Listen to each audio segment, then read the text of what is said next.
So, day whatever of testing the G-Shock. The battery is halfway through. I ran this thing yesterday for probably 7 or 8 hours. We went 16 miles, just kind of left the watch running. A bunch of my friends' watches are dying, but I am doing okay. You can see even got a little notification in there. And yeah, gotta go that way in the trail. Let's see how it does. But yeah, I'm pretty stoked. G-Shock's doing pretty good.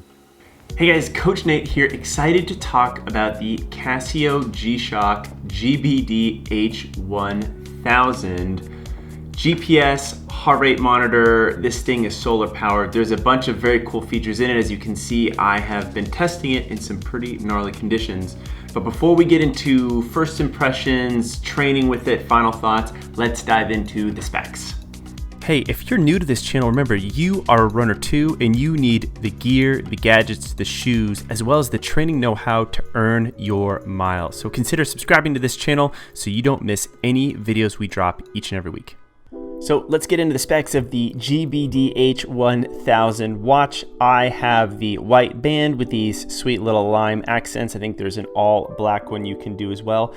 This is a GPS watch that also has an optical wrist-based heart rate sensor, as you can see right here on the back.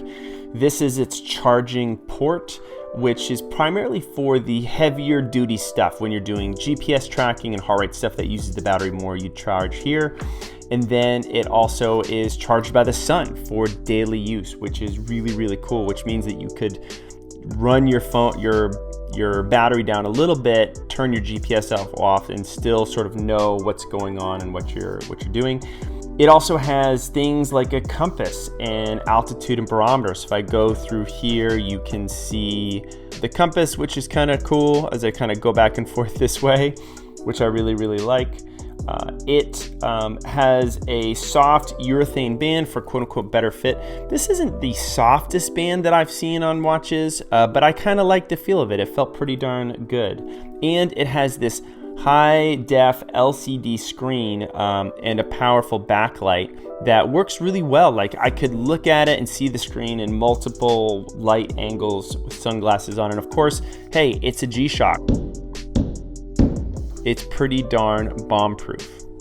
It also pairs with the G-SHOCK Move app, which I mentioned earlier, took a little moment to find and still is a little laggy at times, but you can check your settings, you can look at your activity, you can go to your profile and just make little adjustments that you need for the user or the watch or anything else. Again, as I said, it's a little slow, but if you're patient with it, it does work just fine in terms of setting things up.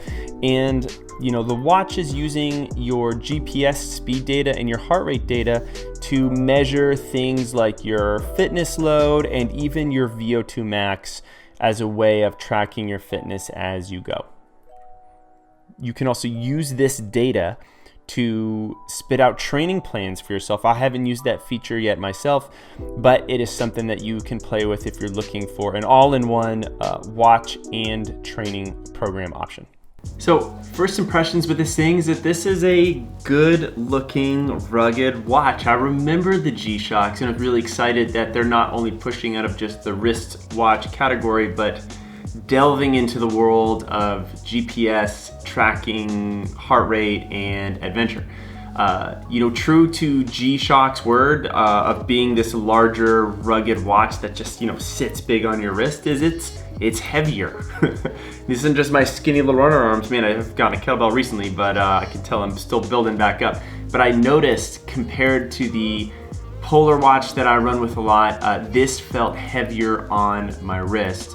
And my other big first impression of this is that okay, Casio really is a watch company that's getting into tech versus a tech company that is making watches. And I'm gonna get into that more so you know what I mean.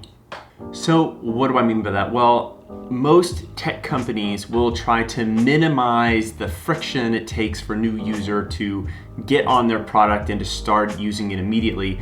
And that's why so many watches these days have an app that easily pairs with it that you can update and you can see that that app is usually featured prominently on the watch. Like, get this watch, download this app, and start to go. Well, the G-SHOCK didn't really tell me which app to get. In fact, I had to search online and in the App Store, and there was 2 different apps. I downloaded the wrong one initially. I had to get to the right one. It was just a lot of hoops to get in there.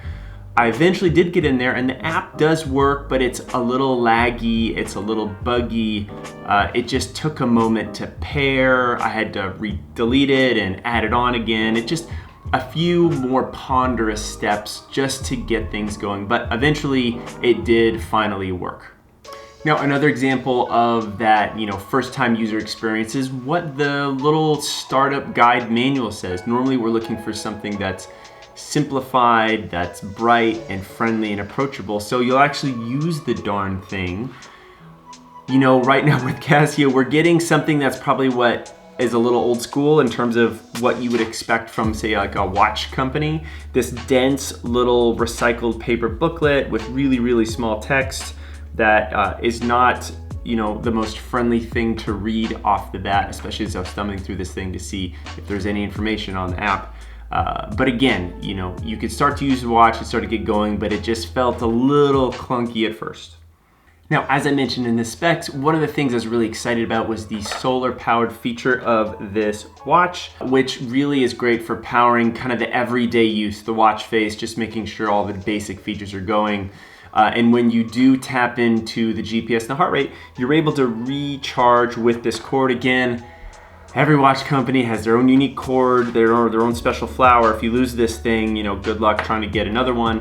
But in terms of setup and expected use, I've gotten used so much these days to when it looks like this, it almost reminds me of a magnet. So at first I was like, why isn't this working? It doesn't feel it's clicking, connecting. I was like, oh, I actually have to press this thing in.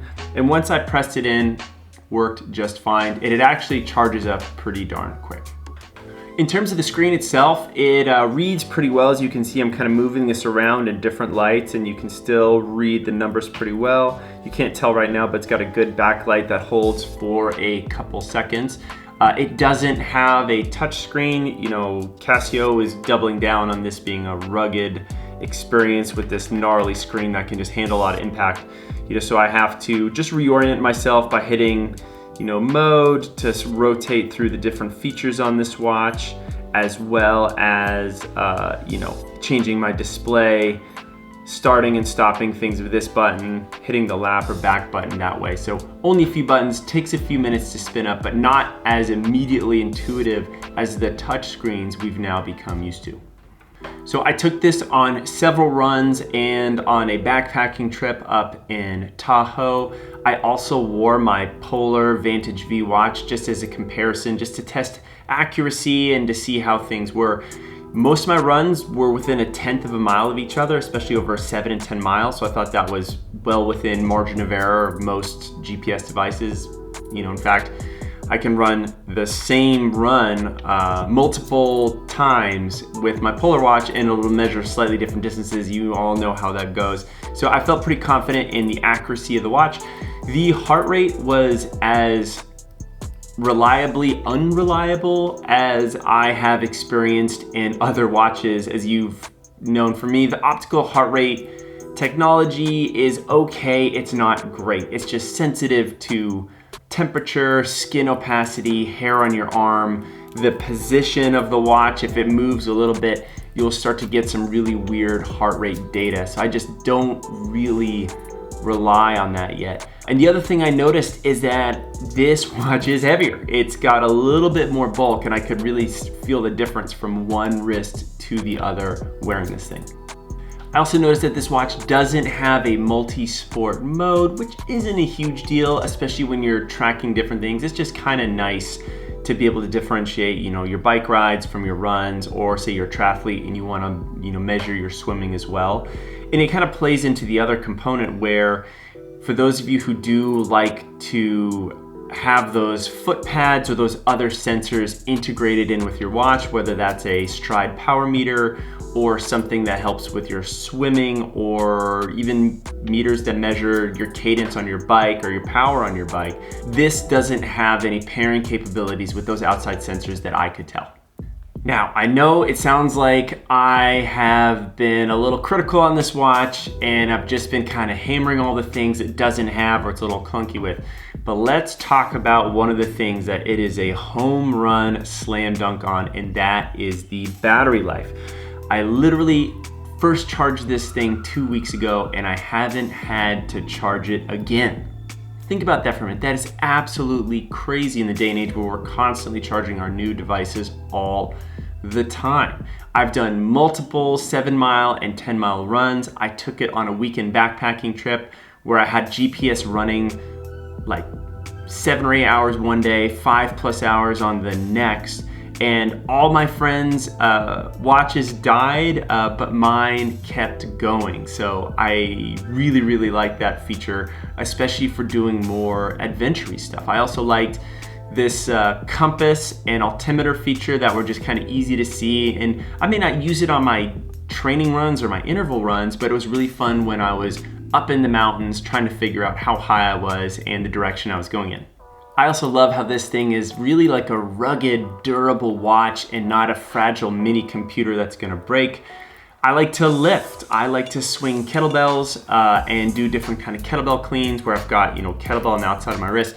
Most of the time I have to take whatever watch I'm wearing off, which kind of defeats the purpose if I'm even trying to track my workout or anything there. I was like, man, I can't even track my workout because I'm gonna break my watch. Well, not so with this guy. This guy can handle whatever impact, no problem, especially with this raised heavy duty plastic to protect the screen. So really rugged. I know I am not gonna break this thing, or if I did break it, I would have to do something pretty darn special. So final thoughts on this thing. This is not a cheap watch. It is definitely an investment, as I continue to say with a lot of products I review on this channel. And it's a worthy investment, especially if you really think about the features you care about in a watch and you're really specific with the features that you don't care about in a watch. This watch is super rugged and it has that super long battery life, that solar power just to keep the regular function of the watch going, and then you only tap into the reserves when you're using the GPS or the heart rate feature. It makes it great for those who travel a lot, who forget to charge their battery or their watch, or don't want to constantly have to monitor, assess that. Or if you're someone who can't be in a position to charge your battery because you're doing a long ultra run or you're doing some outdoor adventure where you're off the grid for a couple days. But this extra long battery life does come at a cost in a feature set that you would see in that Garmin or that Polar.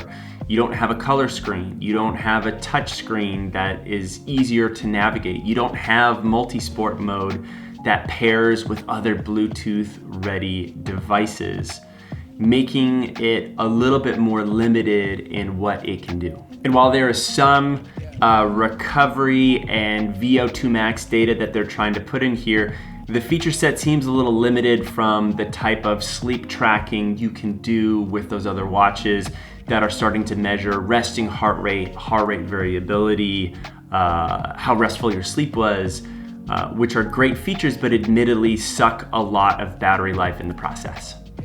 So if you are in the market for this good-looking, iconic, rugged watch that is reliable GPS, does the basic functions really well, and has a long battery life, this should definitely be on the top of your list versus some of the more fragile mini computers out there that can do a lot where the battery drains really quickly in the process.